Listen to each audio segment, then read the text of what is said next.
국민의힘 대선 후보로 나섰던 홍준표 전 대구시장이 국민의힘 정당 해산은 시기의 문제일 뿐 불가피하다는 견해를 밝혔습니다. 홍 전 시장은 오늘 SNS에 추경호 등이 기소되고 권성동 사건에서 통일교와 신천지 등의 국민의힘 경선 농단이 확인되면 정당 해산은 불가피하다며 그 시기가 지방선거 전이냐 차기 총선 전이냐의 차이가 있을 뿐이라고 적었습니다. 또 매일 쏟아지는 김건희 여사의 추문에 윤석열 전 대통령의 법정 처신이 국민들을 크게 실망하게 한다며 장동혁 대표의 몸부림이 측은하긴 하지만 아무래도 윤통 집단의 죄과를 덮기엔 힘이 붙이는 것 같다고 평가했습니다. 그러면서 홍 전 시장은 차기 총선을 앞두고 정당 해산 청구가 되면 총선 참패는 불보듯 뻔하다며 강제 해산을 당할 바엔 차라리 자발적 해산을 하고 다시 시작하는 게 보수 진영 재건을 위해 바람직하다고 자진 해산을 촉구했습니다. 그는 암덩어리를 놔둔다고 살이 되진 않는다고 주장하기도 했습니다. 홍 전 시장은 지난 대선 직후에도 국민의힘이 위헌 정당으로 해산당할 수 있다며 이는 정치 보복이 아닌 죄를 지은 대가라고 주장한 바 있습니다. 이재명 대통령의 시정연설을 보이콧하면서 국회 본청에서 상복 시위를 벌였던 국민의힘. 대통령을 향해 고성의 막말까지 퍼부은 이번 시위에 대해 조갑재 대표는 역사의 흐름에서 역행하고 있다며 이런 스탠스라면 내년 선거에서 이길 수 없을 것이라고 일침을 놓았습니다. 조 대표는 오늘 한 라디오 방송에 출연해 경주 에이펙이 대성공을 거두고 우리나라의 진로가 첨단 제조업과 AI를 결합시킨 글로벌 선도국가로 간다는 비전이 만들어졌다며 많은 국민이 동의 내지 감동하고 있는 것 아니냐고 반문했습니다. 그러면서 어제 그런 행동은 일종의 민주당에 대한 보복 심리도 있을 것이고 장동혁 체제를 지지하는 일종의 극우 세력을 위한 행동이지 국민을 위한 행동은 아니라고 생각한다고 지적했습니다. 저런 스탠스를 취하면은 내년 지방선거에서 이길 수 없다고 생각합니다. 어제 그걸 보면서 박수 친 사람도 있겠지만은 박수 안 친 보수가 더 많을 것 아닙니까? 중도는 더 많을 것도 없고. 조 대표는 특히 이 대통령이 민주주의를 파괴한다는 국민의힘 주장에 대해 자신들부터 돌아보라는 취지로 이렇게 비판했습니다.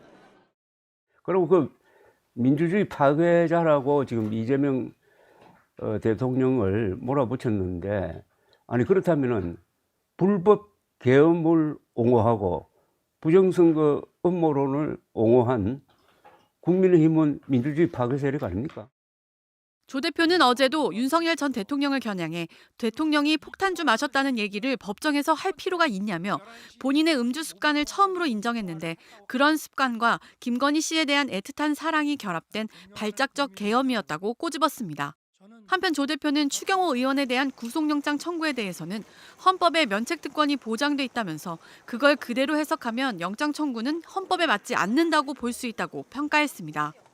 다만 불법 비상계엄이었고 역사상 처음으로 군대가 국회 안으로 들어와 선관위를 덮쳤다며 사안의 중대성과 헌법 정신 사이에서 판사가 어떤 판단을 할지 아주 민감한 문제라고 생각한다고 부연했습니다. 보수 논객인 조갑재 TV 조갑재 대표가 에이펙 정상회의를 언급하며 한국 극우는 역사의 바퀴벌레라고 강하게 비판한 글이 화제가 되고 있습니다.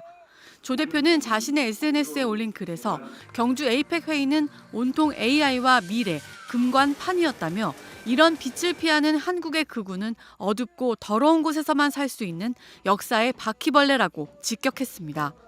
에이펙은 트럼프가 와서 윤석열을 구출할 거라든지 중국이 부정선거 원흉이라든지 하는 소음에 귀 기울여줄 분위기가 아니었다며 부정선거 음모론 집단을 최종 매장시켰다는 겁니다.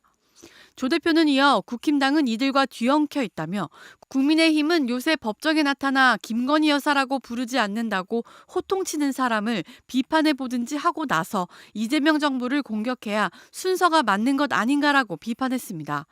또 국제무대에서까지 스탑 더 스틸을 외치며 젊은 영혼을 파괴하는 세력에겐 극우도 아깝지 않냐고 반문했습니다. 조 대표의 이 글에는 지당하신 말씀이다. 진정한 보수의 글 같은 평가가 잇따르고 있는데 일부에선 자기가 먹던 우물에 침을 뱉느냐며 조 대표를 비난하는 댓글도 달고 있습니다. 김종혁 국민의힘 전 최고위원도 이재명 대통령과 민주당을 지지하지 않지만 이번 경주 에이펙 회담에서 이 대통령이 선방한 것은 인정해야 한다고 평가했습니다. 그는 특히 핵 추진 잠수함 문제를 공개적으로 언급한 점은 중국과 북한의 눈치를 보지 않은 용기 있는 행보였다며 종북, 친중 이미지를 가진 정당으로서 쉽지 않은 결정이었다고 밝혔습니다. 김 전 위원은 이어 전한길 등 극우 인사들이 트럼프에게 윤석열 면회를 부탁했지만 트럼프는 금관 선물만 받고 이재명을 칭찬하고 돌아갔다며 그게 국제정치의 냉정한 현실이라고 꼬집었습니다. 또 윤석열 전 대통령이 자신의 성정을 다스리고 김건희 여사의 영향에서 조금만 벗어났더라면 이번 에이펙의 주인공은 국민의힘이 됐을 것이라며 참으로 통탄스럽다고 언급하기도 했습니다. 이번 경주 에이펙에서 제기된 의제와 흐름을 보고도 보수가 여전히 윤 어게인과 부정선거론 등에 갇혀 있다면 다시 대한민국 정치의 주류가 되기는 어려울 거라는 경고로 보입니다.